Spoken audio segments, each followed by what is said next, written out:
Today there are interesting updates from the Liman direction. Here, with the Russian command getting desperate and spring arriving, mega assaults were launched across the whole local front line in the hope of achieving a breakthrough. However, the Ukrainian defenders were prepared to cause the enemy disproportionately high losses.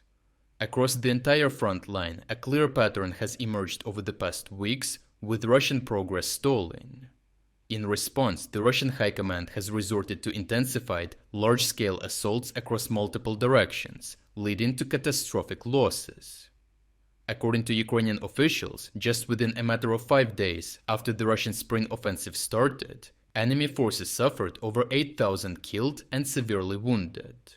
Nowhere is this dynamic more visible than in Liman, which has become one of the hottest zones of the front line. Recently, Russian forces have launched relentless assaults here, aiming to break through towards Sloviansk and regain operational momentum. In response, Ukraine's 3rd Army Corps has implemented a highly effective active defense, combining layered fortifications with constant drone surveillance, ground drone operations, and precision strikes. Russian units are repeatedly identified, fixed, and destroyed before they can consolidate gains, as Ukrainian forces target their command nodes, logistics routes, and assault groups in real time. Despite constant pressure, these methods have denied Russia any breakthrough, keeping the sector firmly under Ukrainian control. The Russian command launched one of the largest mechanized assaults seen in recent months to regain the initiative, with the most intense push happening near Chandriholov. This is where Russian forces committed a significant part of over 500 troops, 28 armored vehicles, and more than 100 motorcycles and buggies, thrown forward along a broad sector of around 150 kilometers in a coordinated attempt to overwhelm Ukrainian defenses. The Russian assault began early in the morning, aiming to exploit the advantage of fog cover and rapidly penetrate Ukrainian lines by using fast-moving buggies and motorcycles, supported by armored vehicles to provide firepower. Unfortunately for the Russians, the very scale and composition of the attack exposed critical vulnerabilities, as constant Ukrainian drone surveillance through aerial and ground drones detected it early. Even the quickest Russian vehicles were successfully intercepted by Ukrainian FPV drones before reaching their objectives, with dozens of Russian soldiers not even managing to dismount. Heavier Russian armored vehicles were restrained by the terrain that was remotely mined by Ukrainian drones and funneled into predictable routes where they became trapped in kill zones. As the first vehicles were destroyed by waves of Ukrainian kamikaze drones, the advancing columns stalled, creating congestion and making subsequent targets even easier to engage.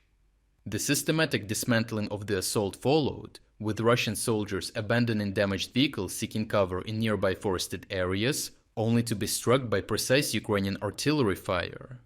Those who attempted to hide were tracked using thermal drone surveillance and eliminated with additional strikes.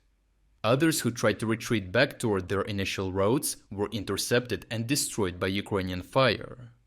Ukrainian forces also neutralized Russian support elements, destroying multiple artillery systems, including a TOS-1 intended to provide breakthrough firepower. Electronic warfare units suppressed over 160 Russian drones, blinding their reconnaissance and striking capabilities, further isolating the assault groups. Similar, though smaller, assaults unfolded across the wider Liman sector, and while less massive than the Chandriholov push, these attacks were still significantly larger than those seen in previous months, indicating a broader escalation in Russian tactics. Yet the outcome remained the same, as Ukrainian forces repelled each attempt, destroying equipment, halting advances with remote mining and drones, and inflicting heavy casualties.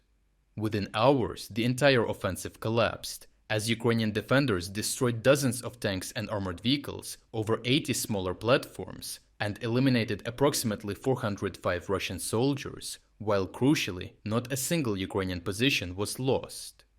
In total, more than 80% of attacking Russian units in the Liman sector were neutralized, without any territorial gain. Overall, the situation highlights the stark reality in which massive Russian assaults now consistently translate into massive Russian losses. Faced with slowing progress and mounting pressure, the Russian command is committing more forces in increasingly desperate attempts to regain momentum. However, with average daily losses between 1200 and 1300 a day for the past weeks in a row, this approach is becoming unsustainable, as Russia is losing men and equipment at a rate that would be difficult to replace while gaining nothing in return. If you would like to explore other key developments today that we couldn't cover in this video, make sure to visit our interactive news map. The link to our interactive map is in the description below.